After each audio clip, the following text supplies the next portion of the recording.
Well, I think as much as we live in an on-demand, anytime, anywhere world, we still crave shared experiences. We still have moments where we want to be programmed to, right? Whether it's on our TV or whether it's at a certain time in our lives or a certain time of day or platform.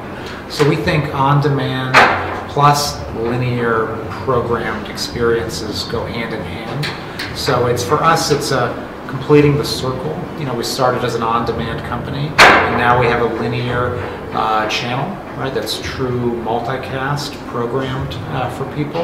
We think that the two complement each other well. But we have no, you know, our strategy is bring our programming, our on-demand library, and our linear channel to viewers wherever they want them. So if they want it on their Xbox, if they want it on their Apple TV, on their Samsung, on their Roku, right, VEVO will be there with our programming. If they want to get it through DirecTV, through Comcast, or through Dish Network, or Time Warner Cable, VEVO should be there as well. So we have no issues or problems, you know, going over the top or down the middle in a traditional sense. So we hope to bring our programming everywhere, both on demand and linear. I think the truth is we're still learning as we go. We've only launched it a few weeks ago, but it's programmed by real people, by real programmers. It's not algorithmic. It's not programmatic. It's not a machine telling you what it thinks you should watch.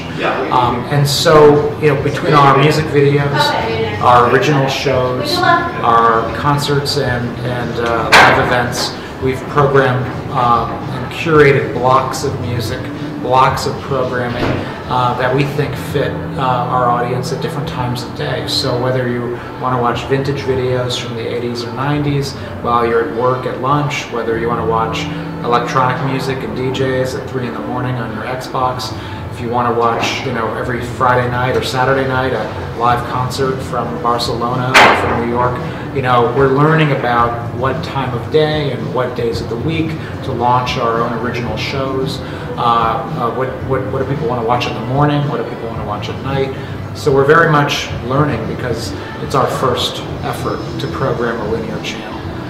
But we think people do crave those shared experiences, and it doesn't take away anything from our on-demand business. It complements it. Well, we have over 800 brands today advertising across the VEVO platform, and what they're looking for is to connect with their customers in an authentic and emotional way around programming that they care about. Right?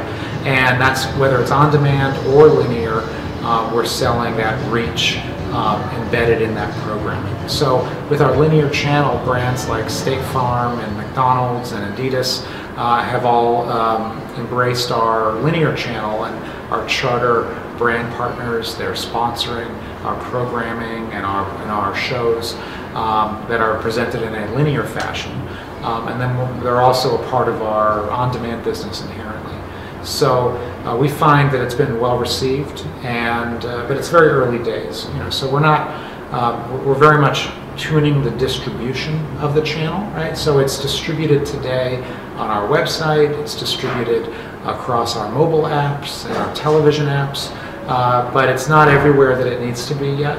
Right? It's not on every TV. It's not in every country. It's not across every cable or satellite platform. So, you know, it's the distribution is everywhere VEVO is, our channel will be, but we're just getting started there, building out the distribution. And the programming, you know, is a work in progress. As we learn about our viewers and what they want to watch and when they want to watch it, we will adjust our programming accordingly. Cool. And what might happen internationally? What would you say at this point? Well, our plans are to launch multiple channels in multiple countries. Right? We've taken a position today. It's not a rights issue. It's more about what's best for a viewer in a specific market. Right? So we don't want to say that German viewers have to watch the U.S. channel, or U.S. viewers have to watch the channel from Argentina. Right? That may not be the most culturally relevant, or that might be not the best programming for that audience. So we decided to limit the geography of our channels so that we can focus our programming on a specific country and a specific cultural sensitivity. But our vision is to launch, VEVO TV in Germany for a German audience, VEVO TV in the UK for a UK audience, and then give the UK viewer the choice to watch the US channel or the UK channel. But we want to be sensitive culturally and program locally. It's been a lot of infrastructure that we've built to do true multicast one-to-many streaming on a global scale across all IP platforms. That's not easy to do, but we already have music programmers on staff. We already have a large sales force. We already have teams of people building distribution relationships. So it hasn't been a tremendous investment yet because we're just got our toe in the water. We're in Times Square, but we've not built out a huge studio for $100 million shooting live in Times Square. We don't have teams of VJs on staff yet doing that. So we're not sure whether the audience wants that. So we're taking more of an iterative, experimental approach, but we have no fear of investment, but we want to build out our distribution before we start investing a lot more in it.